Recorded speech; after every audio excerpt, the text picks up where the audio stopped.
It's been a while since we last checked on Splatoon 3's Hero Mode speedrun. It was basically in the first month or so of the game, but a lot has happened since then. So it's time to take a look back at the world record for this run and see just how far this category has come. And joining me for this video will be Longtro. Hello everyone, I'm Longtro. I've been speedrunning Splatoon games since 2017, and I'm going to be helping Chara here go throughout this entire world record run and explain to you guys how some of these tricks work and everything. So before we get into the run itself, let's talk about the version of the game. So what are we on this time? I have SRC open right now. So you go to the any % tab.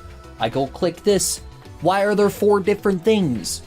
Well, that's because as game got updated, major skips got patched. We're talking about the unrestricted category, which is anything below version 2.0 when menu storage got patched. The optimal version for this run is 1.1.0 because surge rolls were easier back then. They weren't a frame perfect input, but Motoro does the run not on version 1.1 because Motoro doesn't have a mod switch, I think. Anything that's below version 2.0 can run the unrestricted category just fine. Surge rolls have such a weird history in Splatoon 3 because Nintendo tried to patch this trick pretty early on in version 1.1.1, but they did not patch it. They just made it harder the first time, and they didn't realize that for a very long time. So on the very early versions, you can do unbuffered surge rolls. Things aren't frame perfect. Very easy to execute them. It's versions 1.11 to version 4.1, I think, is when buffered surge rolls can still be done. And eventually, multiplayer people, JP people, were posting clips on Twitter doing surge rolls in multiplayer lobbies, and that's why they got patched. We had this under wraps for so long before it got ruined. We could have kept having surge rolls in our runs. So our first major trick happens in level 2 with this splashdown jump to hit the checkpoint. There's not really a whole lot to say to it. You just get a little bit of height to be able to make that. I just think that's pretty cool. Crater 3 immediately after, though, has another big skip that might be a little bit more complicated. So what exactly is going on here? We're thinking about small fry clips, so we're doing these with specific positions on the ground, and then you need to throw small fry at a certain angle on the actual box, and that allows it to actually clip through, hit the rail inside. If your position is wrong, so you're too far forward or too far backward, or you throw small fry at the wrong angle, won't clip through at all. There's quite a few different angles that work. Motoro does this front setup on the first one. There's a back setup as well against the box on the back. You got options. This second clip is a little bit harder as well, but it follows the same rules. It's just position on the ground, position that you're throwing small fry on the lockbox, clips through, activates the rail, and skips the need for any keys. There's this quit out you do at the end of Crater. Once the game saves after beating Octavio, you quit out of the game and then re-enter into it. What that does is it saves the game, and it will start you in Alterna when you reopen the game, which skips like a minute worth of cutscenes that you would have to watch where you see deep cut for the first time.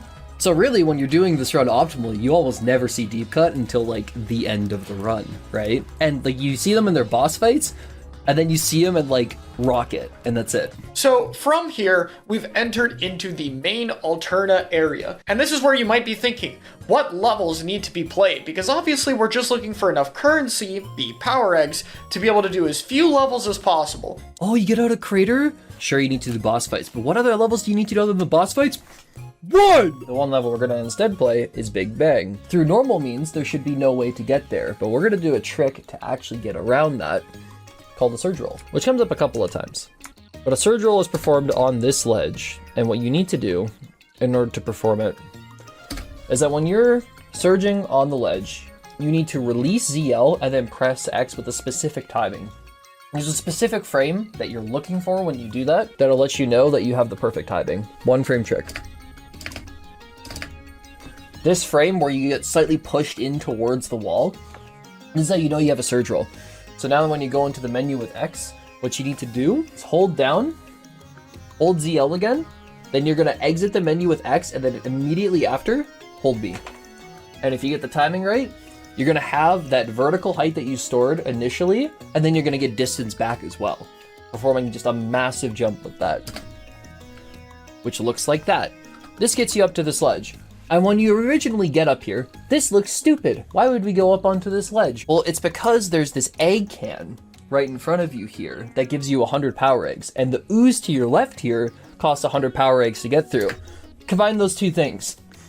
Grab those 100, get through that 100 ooze, and you are quite far into Site 1 now. So you can go around these different oozes on this top part near String is the Thing, get some power eggs, some geckos, all these different things that you're gonna need, and you've skipped the ooze that you would get after Only Choice, and can go straight to Big Bang like that. Consequence of Big Bang being your first level instead of Only Choice is that you get this zoom out to 0-0 on the map, and it just looks completely wrong. I love it. So we have another skip coming up here. Deep Cut, when they're first introduced, has a lot of dialogue that, of course, we want to get rid of. We have a way better setup for this now than what we used to do back in the day.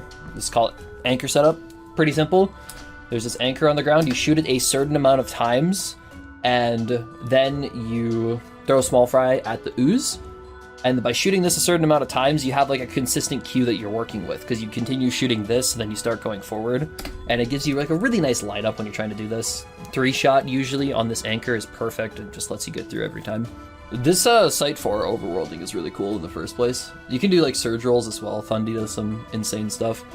You do this like clip into this wall here so you can get up to Shiver without having to spend any eggs. Very important with the egg routing in this run.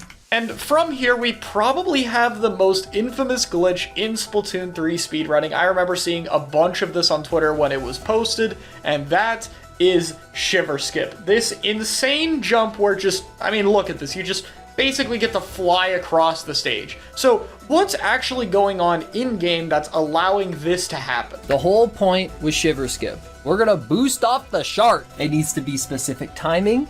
It needs to be specific angles. You start out in the Shiver fight by building up your splashdown and then getting a specific position on the floor where you're going to bait Shiver into. You can see the Motoro is doing that here. You use like different tiles on the ground and everything to align your positioning. But it's very precise timing, which is much of the issue in the first place. Once you get rushed at by Shiver, circle pops up on the ground, and there's an audio cue, like a bring, bring, bring, bring, bring, bring, that's happening right here. You go on the 6th beat, you need to be on the left side of the circle, and you need to squid roll on a specific frame that will give you an insane amount of height and speed. You need both, like Motoro does here. You just get launched up into the air. So much, in fact, that you can go behind the vault door, which has collision. The entire vault door has collision, and you need to stay clear of it. And then you hook back in and use your splashdown that you built up to land onto the platform and finish the fight that way. Insane skip. It's definitely one of the hardest in Splatoon speedrunning. So difficult that people don't run this category anymore. And it saves, what, like a minute and a half? So you kind of have to do it. After that, there's some more smaller ooze skips that we want to cover. Moxie 2, it has multiple different names, but you would basically skip eating this ooze. Less power eggs required in Site 4. Saves 25 seconds, but it's very difficult. You need very specific positioning for it to work in the first place. But to quickly explain Moxie skip, what you have to do on this skip is you need to die at a certain part of the ooze so that you respawn at the checkpoint that's close to the pipe that gets you to Site 4 instead of respawning at your last checkpoint before that. It updates the checkpoint because you're close enough to it. You're in the range of it. And to set that up, you basically just need to like set up a jump that gets you far enough. You make sure you have enough speed, good angle. We don't really understand perfectly how the hitbox for this works, but there's a few different ways that you can do it. The way that I did it here is just the very simple like sub method. You substrafe to gain a lot of speed in a small amount of space. And that's how you get to this. That's how you get far enough on this ooze here to actually activate this. Then you turn around, go in the pipe, and that's how you skip the 2000 right there. It makes sense why Motoro doesn't do this after doing Shiver Skip and all the insanely difficult stuff that you have to do before it, right? When the goal for Motoro was just to get a sub 50, Owen Skip comes after this. Unlock the Splat Bomb, and this is it for upgrades that we actually get in the run. Yes, but Owen Skip. After hopping through these rails, we're going to be throwing a Splat Bomb at this small patch that's over there.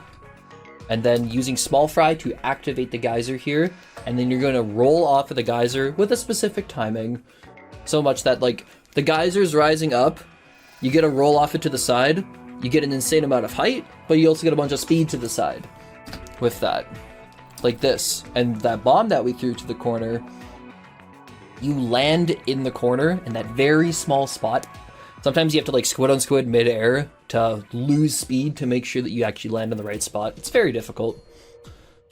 Lands in that tiny little corner and is able to skip the 3000 ooze like that, saving a ton of aggroing, a couple of extra levels you would have to do. After that, we move on to the big man fight, which normally isn't too difficult when you have the sensor to be able to tell which one is the real big man. So how do you tackle it since we obviously don't have that upgrade here? You see these patterns? You see these patterns, right, that Motoro's got on these splits here? These are big man patterns based on what attempt of menu storage you get. So if you get first try menu storage, I'm assuming it's this top pattern that he'll pop out in.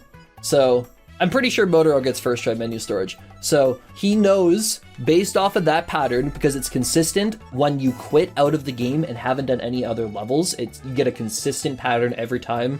Motoro knows that in phase 1, big man is going to split. He needs to attack the right one, the left one, and then the left one. So he does that.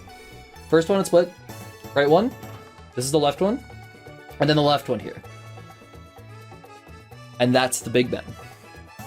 So now Motoro knows that it's RRRL.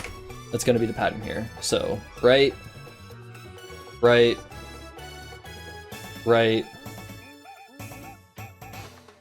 and then left at the end. We just know all of this perfectly in advance. This little squid search for a dialogue skip is actually something that's been consistent since the first run we reviewed about 2 years ago, so that's cool to see. Another equally infamous skip here is this rocket phase one. So why don't you explain what's going on here? Because this one basically skips like half the rocket. Switch skip! It's named after the person that found it, Switch. It saves 5.5 minutes. You skip rocket 2, you skip rocket 3, you end up in rocket 4. Only really works in any percent because to unlock after Alterna and other categories, you need to play these rocket phases, but very cool for any percent. There's a High-Tech's video that's like a 1-minute video that explains this better than I probably will. But on this red pipe, you can think of it as having 2 different lines, having the center line and having the left line. You want to stick to the left line as you're rolling up this, as you'll see. See how Motoro's like a little bit further left here than he is in the center? By being further on the left, you can actually escape the pole at the top and end up out of bounds on a higher up area. If you're in the center, you'll get locked to the center and you'll just slowly go back down. So we're on that left side, he's got like this diagonal and he's able to get out of the pipe. And now from this point, assuming you didn't break extra boxes here, don't do that, we all have, it's okay. Jump across these boxes and all these different platforms that you're really not supposed to be on.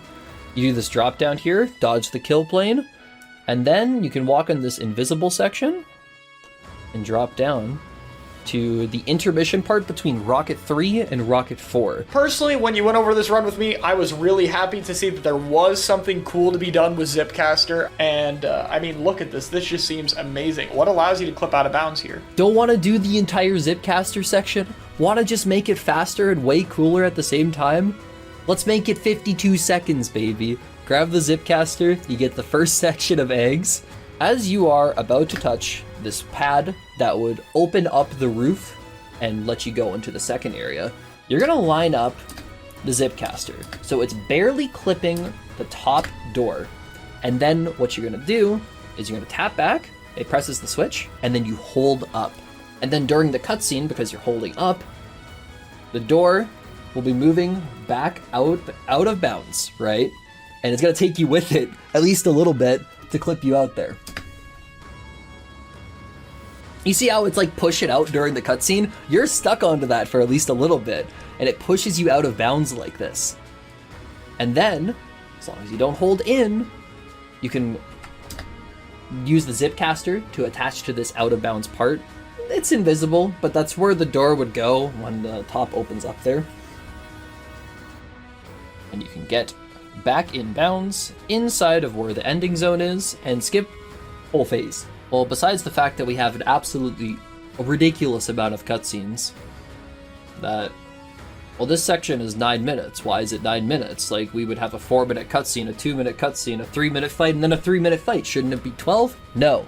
We're gonna skip Grizz 1 through the use of menu storage. All right, so menu storage, we first set this up in Big Man, and we hold on to it all the way until we use it in Rocket. It works by going into the pause menu at the start of Big Man, selecting the second button option, canceling out with B, and then when the game is fading out, press the third button option with A again. This stores the third option, and usually in Alterna, that just quits out of a level. That's not very useful, but in Rocket, the third button option is to skip a phase, which you usually can't do in any percent. It wouldn't let you do that normally until you beat Rocket, but with menu storage, it will force that no matter what. So, when you get to the phase that you want to skip, the longest one being Grizz 1 with cutscenes, all you have to do is simply press plus, and that's it. It's done. You stored the menu. You stored the third option. Skip the whole phase. Beautiful. And with that, we've basically reached the end of the run. While there is a climactic finish to the phase 2 of the Grisco fight, there's no unique skips there. But everything we've gone over today combined has dropped the total completion time to just under 50 minutes, down an entire 20 minutes from where we were 2 years ago. It's been amazing to see the time sink this low after 2 years of optimization and improvements, and it's been incredibly fun to cover here. Thanks again to Launchro for working with me on this video. You can find his links in the description below, and I'll see you all next time.